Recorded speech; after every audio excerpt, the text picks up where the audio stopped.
Good afternoon, everyone. My name is Joline Price. I'm with Community Legal Services in the Energy Unit, and presenting with me today are Ria Pereira and Elizabeth Marx from Pulp. I think we're going to follow a turn off our cameras when we're not presenting mode. But so just as background, slide.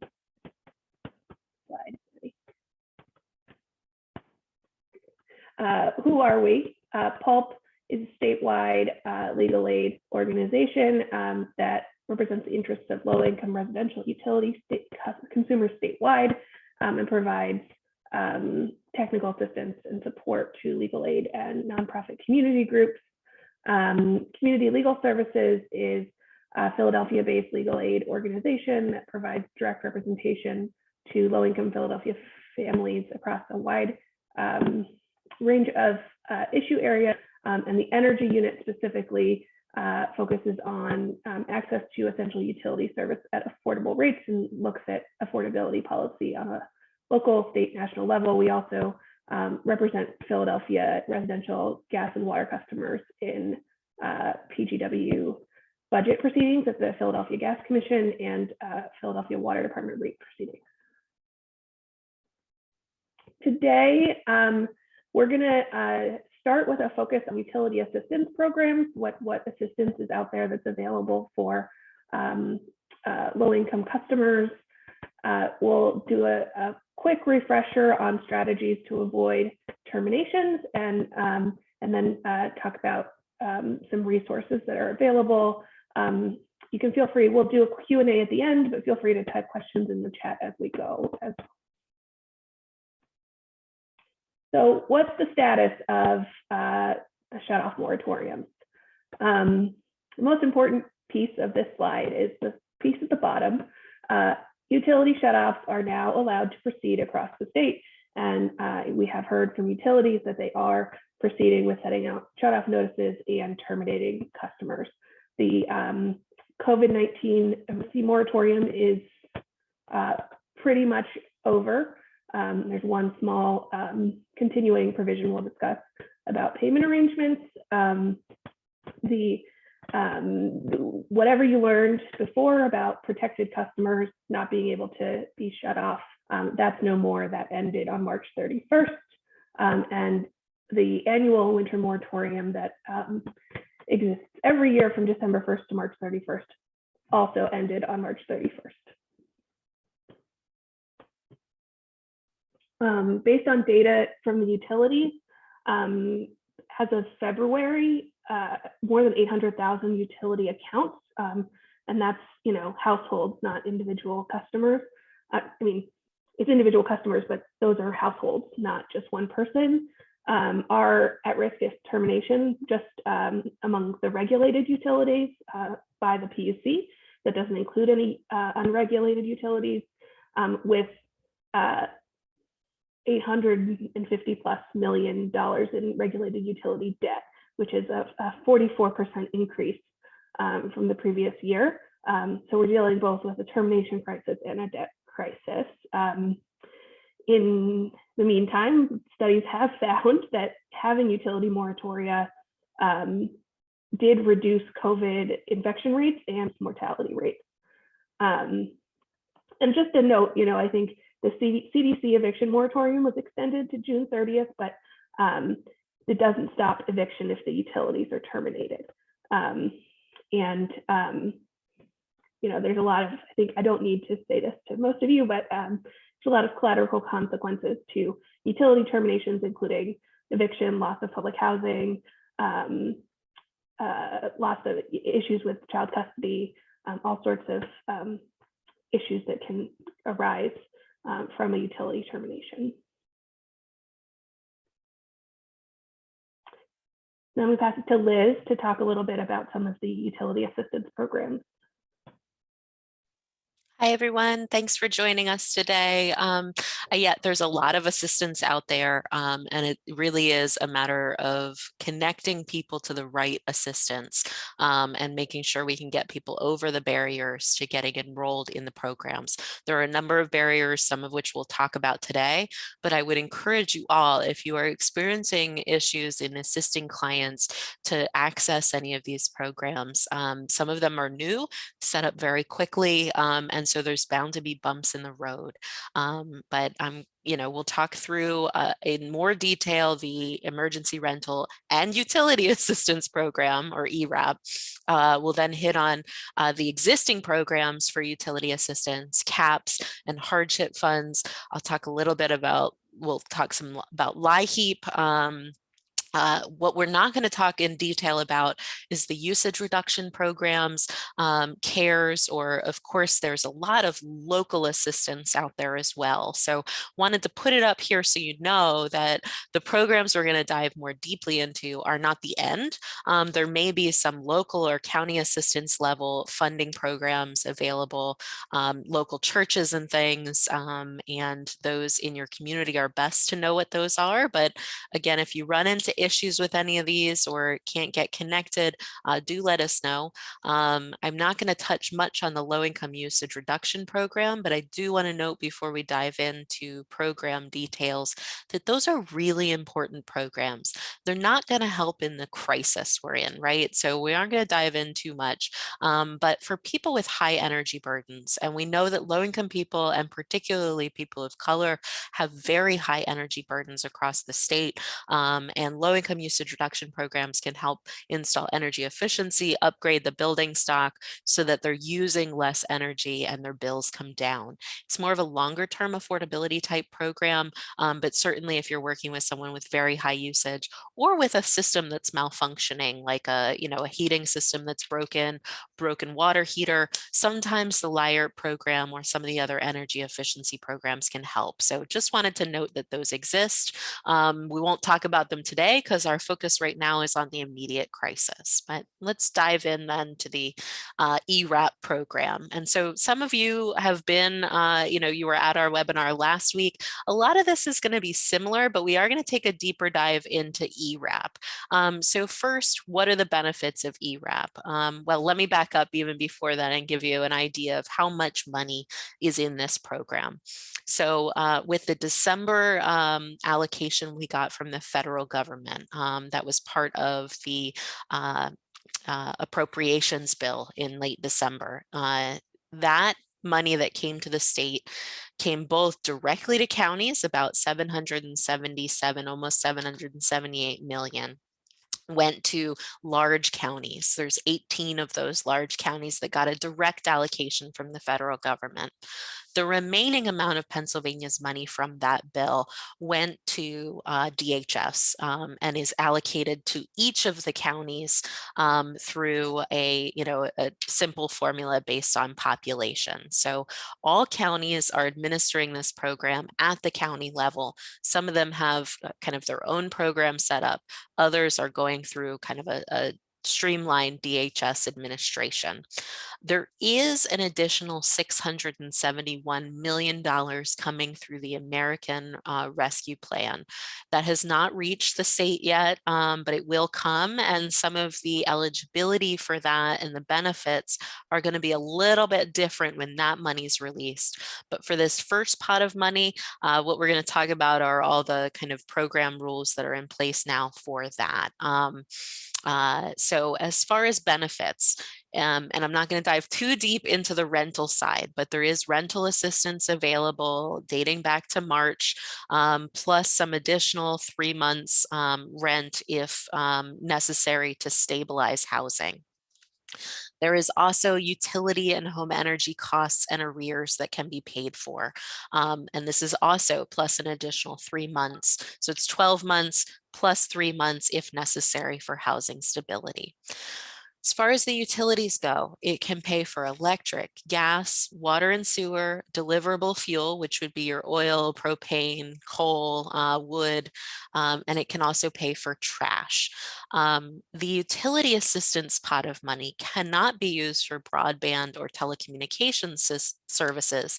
However, guidance that was issued early on said no broadband or telecommunications, and then the Treasury issued subsequent guidance that said you could use for broadband and telecommunication services. So if necessary for school, work, or telemedicine, you can, or the counties could help pay for broadband or telecommunication services through the other direct or indirect expenses incurred as a result of the pandemic provision. And then there's also the counties can offer housing stability service. So essentially case management services and legal services are allowed to be funded through this program. They're not required, but many of the counties have set up some housing stability services to go along with these kind of assistance.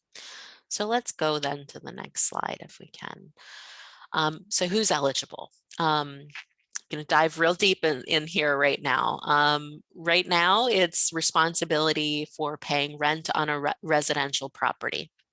You have to be at 80% of the area median income, though there's a priority for those at the 50% of area median income.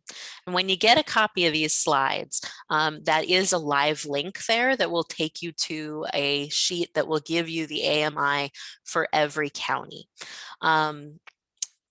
So the income is going to be based on actual gross 2020 income for the year, or they can annualize it based on your monthly income at the time of your application. Or there's a few categorical eligibility standards where people receiving assistance that they'd have to otherwise be eligible for this program, they are categorically or may be categorically eligible for ERAP. A household for this program is all adults 18 plus that are not full-time high school students. So you may have an older high school student who's full-time, maybe 19. If they're earning income, that's not going to count towards income. The other eligibility requirement is that as a direct or indirect result of COVID-19, one or more of the household members has to have experienced a reduction of income, which could be reduced hours. It could be an increased household costs or financial hardship, again, directly or indirectly as a result of COVID-19. So one piece to keep in mind with utilities is that everybody who has been staying home through the pandemic has increased household costs as a result. If you are at home more, you are flushing your toilet more, you are using your sinks more, you are running your heat longer hours, you may be cooking at home more often. Most of the clients we've talked to, and I know this to be true from myself, we are all experiencing, higher increases in the amount of utility services used. That is a direct or indirect result of COVID-19. At risk of, in addition to that, the person has to be at risk of housing instability or homelessness. And that can mean, for our purposes here, talking about utilities, a past due utility bill. Why? And we'll go back to what Joline said.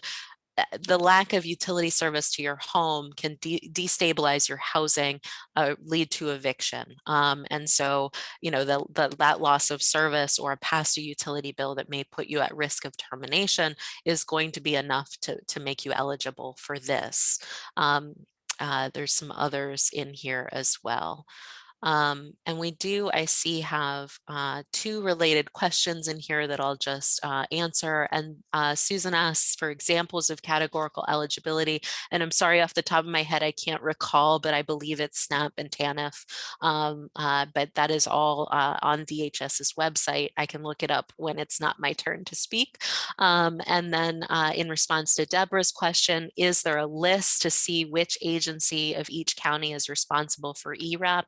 And the answer is yes. The DHS's website, and I'll put it in the chat in a little bit, does have a link that provides a full document for the contact information of every county. So let's go to the next slide because I do have some more info on that. But first, we put this up. This is if you click on the link in the presentation, it'll take you to this county by county list, gives you a full breakdown of what income eligibility is. And it is significantly higher than what a lot of the other assistance programs are. So we're hopeful this will catch a big pot of people that would otherwise not be eligible for assistance. So applications, and this goes to Deborah's question. The ERAP application is live in Compass right now. There are about 40 counties who have opted in to use this common application through the Compass app. And so if you're one of those counties, you can apply right through Compass. You will need to follow up with the county to submit documentation. So, but soon DHS should be releasing functionality in Compass that allows you to just upload those documents when you apply, and all of that will go to the county for processing. If you're in one of the other counties that's not using the Compass app, you can still, if you go to Compass and you start the application, you'll put in where you're located and it will automatically redirect you to contact the agency that's administering it in that county. A note here about the application process. And one of the things that we're hearing a lot from the counties, from people who are trying to access this program, is that there's a lot of documentation required, and that people are having a really hard time tracking down all of that documentation. So I want to note that in the guidance issued by DHS, it requires ERAP administrators to use collateral contacts to assist in obtaining documentation and verification to determine eligibility. That's similar to the requirement for Liheap that the county assistance offices, when somebody can't get assistance, will do outreach to a third party to try and do that verification through the phone, or to get them to send an email confirmation. So if somebody's struggling to collect the documentation they need, they should be able to get assistance from the ERAP agency. Another piece of ERAP that everyone should be aware of is that there is a right to appeal. At intake, all clients have to be informed of their right to appeal and of the review process. So informed of that and how to go about appealing. Appeals would go to the DHS Office of Hearing, and so this is a right, and as we try and kind of work through any issues that are coming up in the counties, it may be necessary to file an appeal and be sure to pursue that further if you think that client is eligible for ERAP. Can we go to the... Here we go. A couple of, and we called these special rules, but they're really just some quirks I wanted you all to be aware of. One is emancipated minors can qualify for ERAP. Two, if somebody is on the line for income eligibility, make sure you check out those inclusions and exclusions, which follow the HUD guidelines. So for some of you haven't worked before, maybe with the HUD income guidelines, and they're generally similar to what Liheap would be, but certainly worth checking out. It excludes things like child income, income of live-in aids, and temporary or non-recurring or sporadic income, which wasn't clear in the guidelines, but we would read that to mean that stimulus checks, for instance, which would be temporary, non-recurring, and sporadic income would be excluded. I note the income of live-in aids, and I want to note here that this is both an exclusion of income for ERAP and an exclusion for income of Liheap.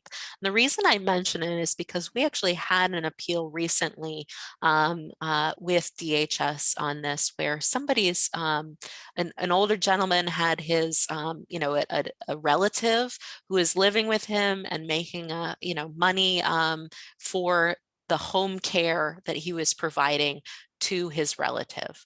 That was reported as income on Liheap, but actually it should have been excluded income because it was his kind of live-in aid assistance. So that's a quirk to keep in mind if you're working with clients on the cusp, particularly people with live-in aids. Self-employment, there are some specific rules for that. Just want to make sure you're aware that self-employed people can still apply for ERAP. And if you have a client moving from one county to another, counties may, this is a permissible piece in the guidelines, they may choose to use funds to help with relocation from one county to another. Providers may also consider hotels, motels, or boarding homes as long-term housing and allow them to get assistance with paying those bills. And we know that there are a lot of people currently staying in hotels and motels because they may have been evicted during the pandemic or for some reason in the last year, they may be eligible for assistance. This last piece, and this came up as a number of questions on our last webinar, and according, I have asked DHS for some additional guidance on this, and we'll make sure we send out additional guidance with how. But when you read the rules of ERAP and the guidance that was sent out to the counties, it does appear as though those who are actually experiencing homelessness are eligible for ERAP to help pay if it's going to stabilize their housing.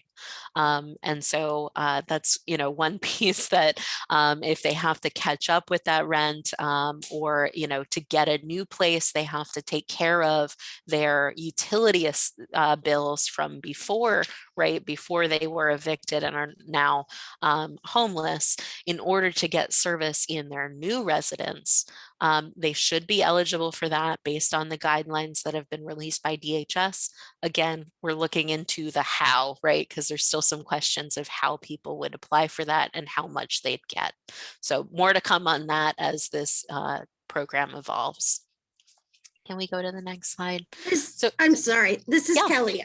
For the attorneys that are requesting CLE credit, I am launching the first poll. You will have 2 minutes to respond. Please remember you have to respond to both poll questions. And Liz, please feel free to continue. Thank you. Great, thanks, Kelly. So I'm just going to hit on a couple of advocacy tips as you're working with people trying to access ERAP. One is the timing of utility terminations and the timing of the ERAP rollout is not great. It's in fact much less than great. And we did try to very hard to maintain the protection from termination until these programs were fully up and running. But terminations have begun. So one piece of advocacy, and we know at least one utility is delaying termination when asked if they're dealing with somebody who would be eligible for ERAP to give them time to apply. So unless you ask, you're not going to get it. And so contacting the utility, telling them that there is this money coming and can you delay termination while they apply is a great advocacy piece. And sometimes it takes an advocate calling on a client's behalf, but certainly advising that client or consumer to ask the utility if they can delay that. A piece here to pay attention to, and one that is kind of unfolding as we go. And Joline's going to talk a lot about payment arrangements, where there's access to additional payment arrangements to stop termination. That is actually causing some barriers for people to get ERAP assistance. So we don't think that ERAP should be a barrier for, or that a payment arrangement should create a barrier for assistance, but it has yet to be seen whether if somebody's entered a payment arrangement to stop a termination, whether they'll be able to get ERAP assistance to pay for that debt that they've accrued. The problem being a lot of people are entering payment arrangements that they have no ability to pay. They're entering them because they're desperate to keep their service, their water, their electricity, their gas onto their home. and they get in a payment arrangement and then applying for ERAP, they can't get the assistance to pay that bill down. We are trying to work with DHS to address this issue and issue some guidance about paying for debt that has been accrued during the pandemic that is in a payment arrangement. But it'll take this whole network, all of you. I know there are folks from utilities, from legal services, from social services. We are all going to need to pay attention to this issue and make sure it's not a barrier. The last piece I want to note, or two pieces. One, build relationships with the county administrator. If you are working with clients, if you're a utility, whoever you are in this piece of the pie, reach out to that program administrator and talk to them about it. And let them know that you're working with people you're going to be sending over to them, that develop that clear line of communication. And then advise clients to take a photo of completed applications. This has been something we've been advising people ever since the mail became an issue. But certainly if you're going to work with the utility to try and delay termination, it would be helpful if you could actually provide, some kind of proof that application has been submitted, and snapping a photo of that and making a note of the date should help, especially as people flock to these programs. We're expecting there to be some serious delays in processing of the application. And then please contact us as issues arise. We've been working with the policy folks at DHS, passing along issues as they come up, so that DHS can issue additional guidance. So don't, we may not be able to do anything, but do say something if you're seeing something. And with that, I think I'm going to turn it over to Ria to talk a little bit about some other programs. Liz, we do have a question. Okay. If a family has been evicted and are presently living in a hotel, how long will ERAP pay for hotel lodging? That is going to vary based on the county, and I'm getting a little out of my, I'm not a housing attorney, I'm a utility attorney, so I do want to make sure I stay in my lane. But my read of the program guidelines are that anybody can get, if they're eligible, up to 12 months of assistance, and that it is up to the county to decide whether or not they'll provide assistance to those living in a hotel if the situation is long-term. So that's unfortunately the best advice I can give you. And I think it'll take some advocacy with the local administrator to talk about whether or not they're going to allow hotel stays, long-term hotel stays, to qualify for ERAP. And now I'll turn it over to Ria. Thanks, Liz. Hi, everyone. So we're going to be talking about a few utility-specific customer programs that are available, but at the outside, we wanted to give you guys the 2021 Federal Poverty Limit Guidelines to give you guys some real numbers for household incomes that do vary by household family size, as well as FPL limit, as we're going to be throwing a lot of kind of percentages at you in the next few slides. So the first utility-specific program we're going to be talking about, or the bucket of programs, are going to be customer assistance programs, otherwise known as CAPs. So like I said, these are utility-specific programs. So the general benefit and eligibility guidelines are going to vary by utilities, but we're going to give you some general rules here about what you're going to generally see time and time again. So CAP programs do offer those discounted bills for CAP participants that offer lower monthly payments. In addition to that, CAP programs generally have some component of arrearage forgiveness for that pre-programmed debt accrued prior to the participant's entry into CAP. Now, what generally happens is that the debt is frozen, and then for every on-time full payment that the CAP participant makes while they're in the CAP program, they can earn debt forgiveness over time. What that period is going to vary, but we generally see 12 to 36 months is kind of common in that bracket. So some general eligibility requirements, guidelines that we do see, we generally see the requirement of having income at or below 150% FPL. There are exceptions to this. We gave the example of Peoples on this slide, which has a FPL maximum of 200%. So in addition to the income guidelines, income requirements, there are other requirements we kind of wanted to highlight here. The CAP participant does have to be a customer of the utility. Some utilities also required another payment trouble, showing a payment trouble status for a participant, a customer, to get on CAP. While utilities might ask for social security numbers if for a CAP participant to become a CAP participant, it is not an actual requirement, which is helpful if a customer is unable or unwilling to give their social security number. So let's really quickly talk about what happens if the CAP participant isn't able to keep up with the CAP bills and they do have debt accrued while in the CAP program. So those CAP arrears, that CAP debt is ineligible for payment arrangements. So it's really important that if possible, the CAP participant continue to pay their CAP bills. If they don't, they could face potential removal from CAP and risk of termination. So if they do get a termination notice, the kind of practice tip we give is that the termination notice, the amount listed on it, might be significantly higher than the amount needed to stay in CAP, re-enroll in CAP. It might actually include that debt, that pre-program arrears that would otherwise be eligible for redeferment through CAP. So it's important, again, we're going to be emphasizing this time and time again during this presentation, to talk with the utilities, figure out whether they're willing to accept a lesser amount so the client, the customer, can stay in CAP and potentially avoid termination as well. I think we can. Thanks. So the next program we're going to talk about, again, this is a utility specific program. This is Hardship Funds. And just like CAP programs, the specific eligibility and general guidelines are going to vary by hardship fund, by utility, but here are some general rules of thumb. So hardship funds are your grant assistance programs through utilities. You generally will see a grant assistance amount, of between $300 and $500. Some general eligibility requirements will be income at or below 200% FPL.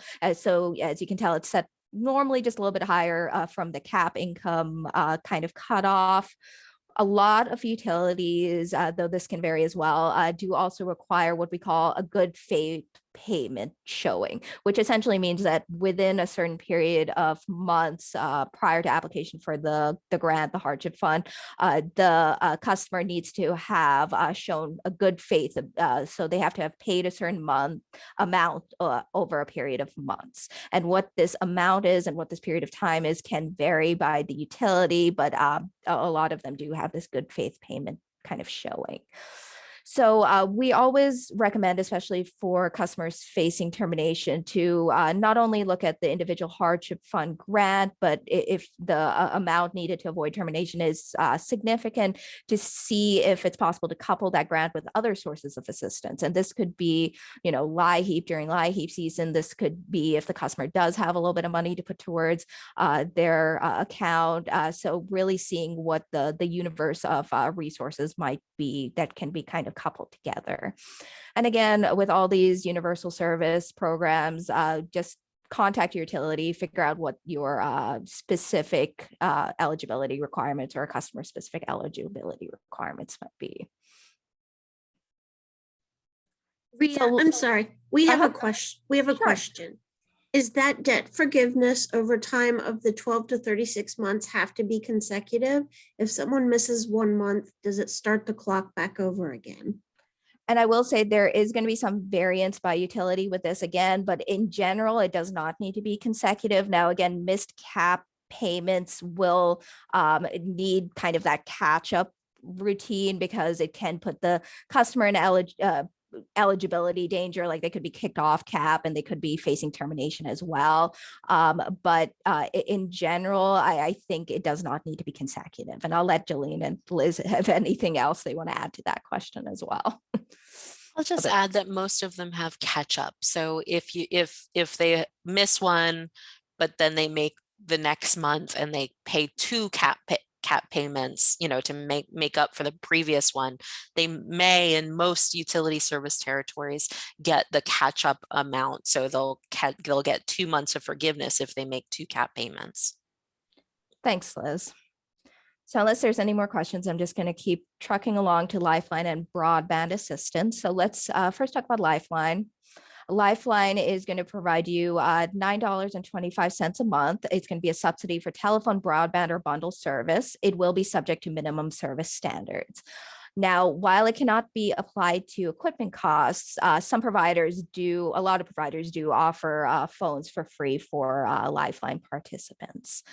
Now, the advantage of Lifeline, it is portable to other providers. This can be especially useful if customers are on the move or, there is a changing situation.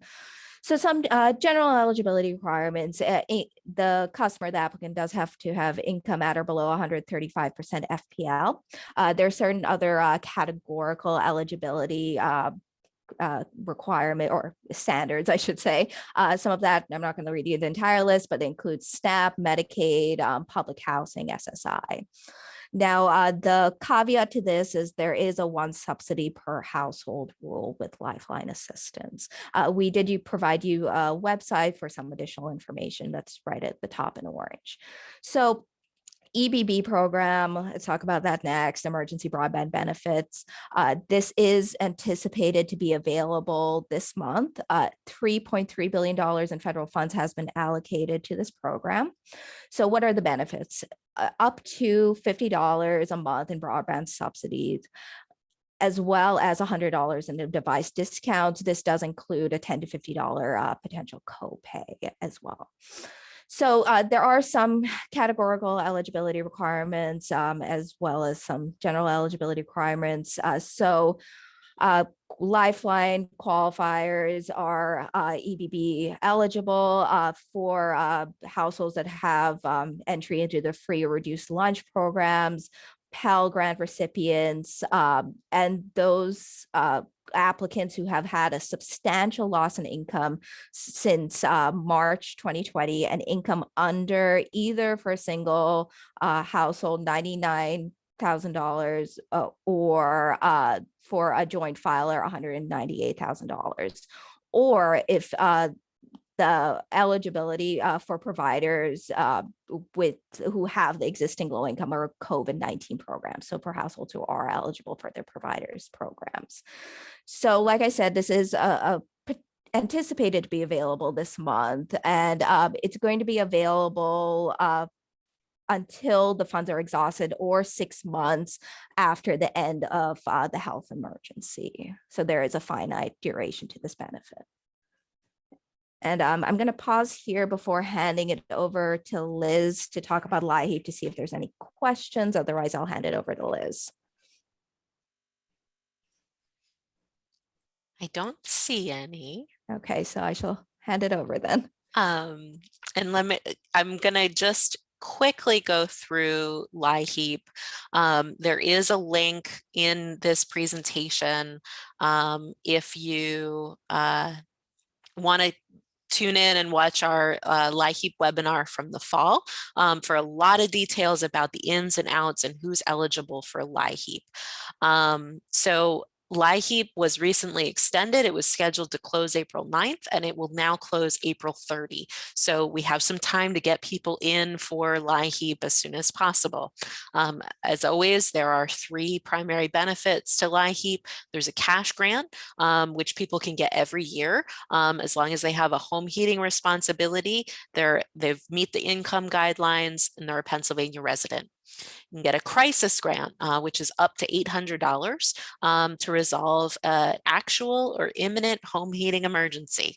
And that, as long as it can be resolved by that amount of money, up to $800, they may be eligible for a crisis grant. And an actual or imminent home heating emergency means I've got 15 days or less of deliverable fuel, or I have a termination notice, or for this program year only, I have a past due utility bill that could otherwise form the basis of a termination.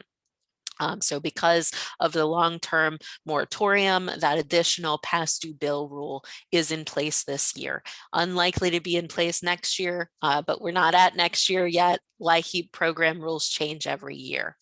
A little bit. Most of them stay the same, but some of them change.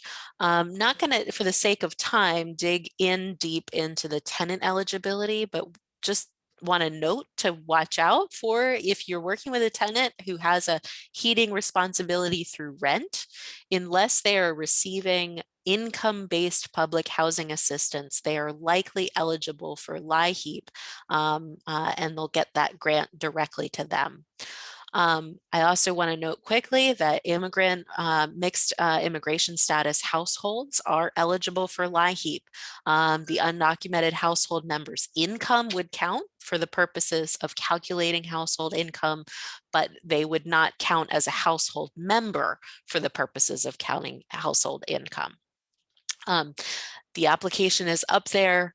Stay tuned on this as well. And we will have another webinar sometime, probably in May, should we have a new Liheap program opening in the summer.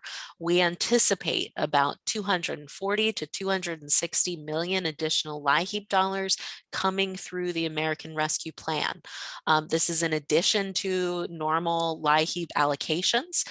It doesn't need to be spent until the end of until September 2022, which means there's some time. So some of that money may go into the next program year, but we are really hopeful in working with DHS that we will have some kind of summer emergency program established. So stay tuned. You guys will hear it first from us if that happens. Can we go to the next slide? Just going to touch on a couple of the other preview of additional relief coming that has to do with utilities. There's a lot of relief coming in the ARP. We are hopeful it's coming in time. First, the low-income household water assistance program. This has about, and we don't know how much is going to come to Pennsylvania yet, but we anticipate it to be a good chunk of money that will help us pay down some of those water and wastewater bills. The states, we're waiting for guidance from HHS to tell us what our allocation is going to be and what the program guidelines are from HHS. Once they release those at the federal level, the state will then need to develop a state plan. And we are actively talking with DHS about what that might look like. So stay tuned. And if any of you are a water provider, we are looking to create some stakeholder meetings with DHS. So reach out to us and we'll get you plugged in. I note there's additional emergency rental assistance coming. We already covered some of this, but some of the changes to this pot of additional money are that it increases the total amount of assistance available to 18 months. And it adds that financial hardship that occurs during the pandemic would qualify rather than being due to the pandemic or related directly or indirectly to the pandemic. So there'll be some flexibility with those new funds. And finally, there's the Homeowner Assistance Fund, which should get at the fact that the ERAP doesn't cover homeowners.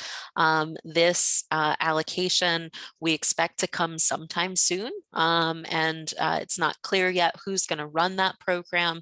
What we are hearing is that it may be PHFA, but I don't think any decisions have been made about that program. Certainly, we'll release information to you all as soon as we know it, and you may know it before we do.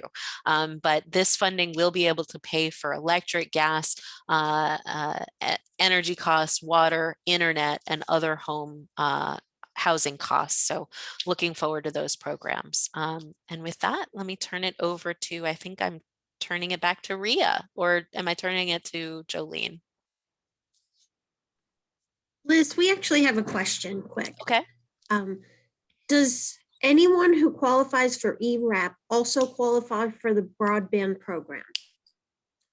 I don't believe that's one of the categorical eligibility. So to my knowledge, that's not on the list. There's gonna probably be an income differentiation for ERAP because the income's a little bit higher. but I don't have any further guidance on that. I don't believe it's in the list of categorical eligibility, though. I'll turn it over to Joline. Thanks, Liz. That was a lot about assistance, and one of the reasons it's super important right now, as we've mentioned before, is that utilities are now allowed to proceed with termination. So I'm going to do a quick overview, refresher of some of the requirements around termination, and talk a little bit about payment arrangements availability. So just a quick note on, for the regulated utilities, utilities regulated by the Public Utility Commission, they do have to send out a 10-day written notice of termination prior to terminating a customer. That 10-day notice is valid for up to 60 days. So if it says, we will shut you off April 10th or later, it's valid 50 days past April 10th, or 60 days from the date of the notice. They will have to do a 3-day, utilities are required to do an attempt to contact the customer 3 days prior to termination, by phone, by electronic methods if a customer is consented, or by in-person methods. But just note that it's an attempt to contact and not an actual contact. They can call, and if they don't reach anyone, that can count. They are also supposed to knock prior to shutting off service. And just one note, no Friday terminations. So utilities can only terminate Monday through Thursday. So no Friday, Saturday, or Sunday terminations. Wanted to briefly touch on notice to tenants of utility termination where there's a landlord ratepayer. The bill's in the landlord's name. The utility first has to send a notice to the landlord or owner of the property that they're intending to terminate. And then they have to send a 30-day notice to tenants prior to shutting off service. And it has to give tenants the option of paying the last 30 days of service to prevent that termination. And this applies both to regulated utilities under the Discontinuance Service at Least Premises Act, and to unregulated utilities under USTRA, or the Utility Service Tenants Rights Act. So it applies both to your bigger utilities and the folks that, like water utilities, folks like that as well. Next slide. So just wanted to do a brief overview of what do you do if you get a shutoff notice, or if you're working with a client who has a shutoff notice. I think the first thing we always suggest is have them apply for available assistance. While doing so, make sure the utility knows the application is pending, especially if it's not a utility-run program, like for example, the ERAP program, and ask the utility to stay termination while the application is in process, while they're working on applying. If a client is experiencing some sort of unique hardship, make sure to let the utility know and see if there's any assistance or special protections that may be available. The next thing that we would recommend is if a security deposit was charged on the account, ask if it can be released or waived. And just a note that if a household is at or below 150% of federal poverty, otherwise potentially eligible for a customer assistance program with the utility, they should not be able to charge security deposit at all for that household and to return it.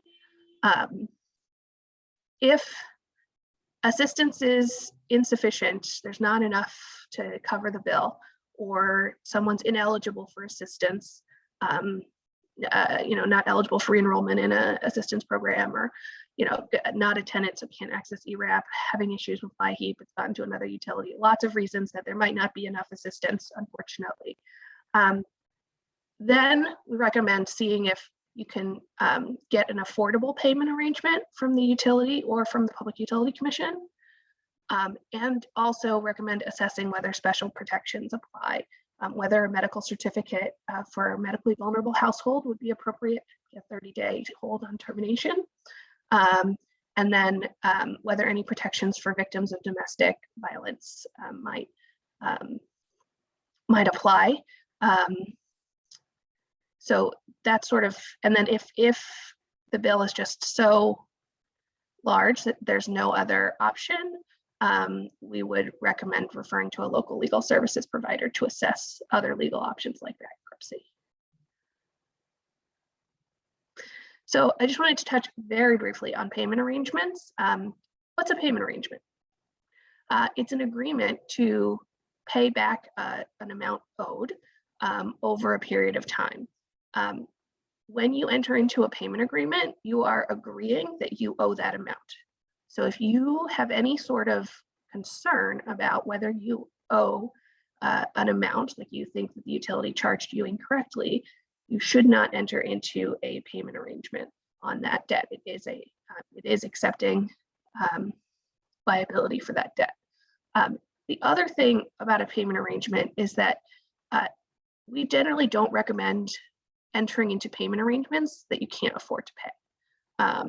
If it's just going to lead to problems a couple months down the road when you then inevitably can't afford to pay that payment arrangement.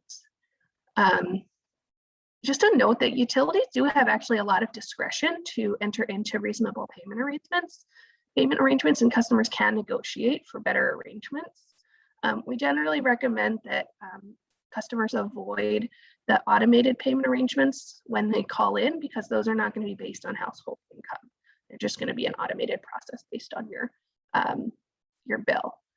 And I noted at the outset, in otherwise ending all protections against shutoff for customers due to COVID, the Utility Commission did require utilities to offer additional payment arrangement terms based on household income, including 60 months for customers at or below 250% of federal poverty.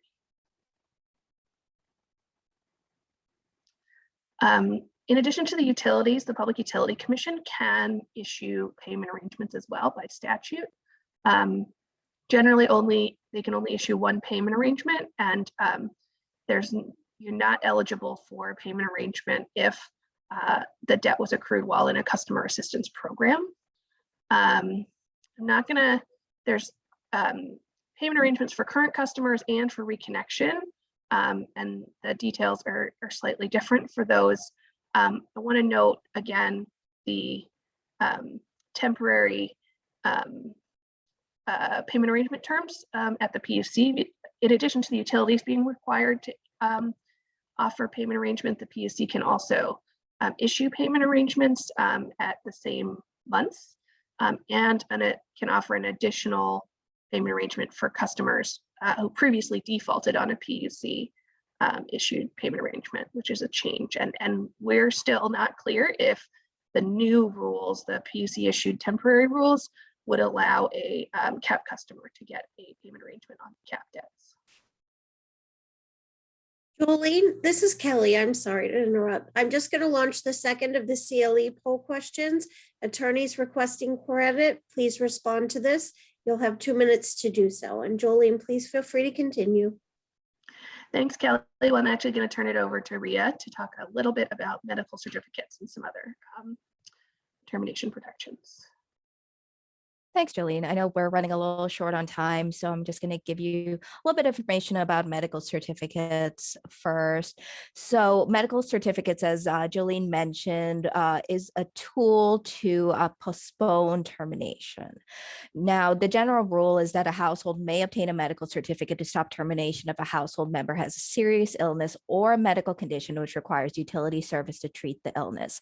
Ultimately, whether or not a medical certificate is issued is going to be at the discretion of the physician, the physician's assistant, or the nurse practitioner.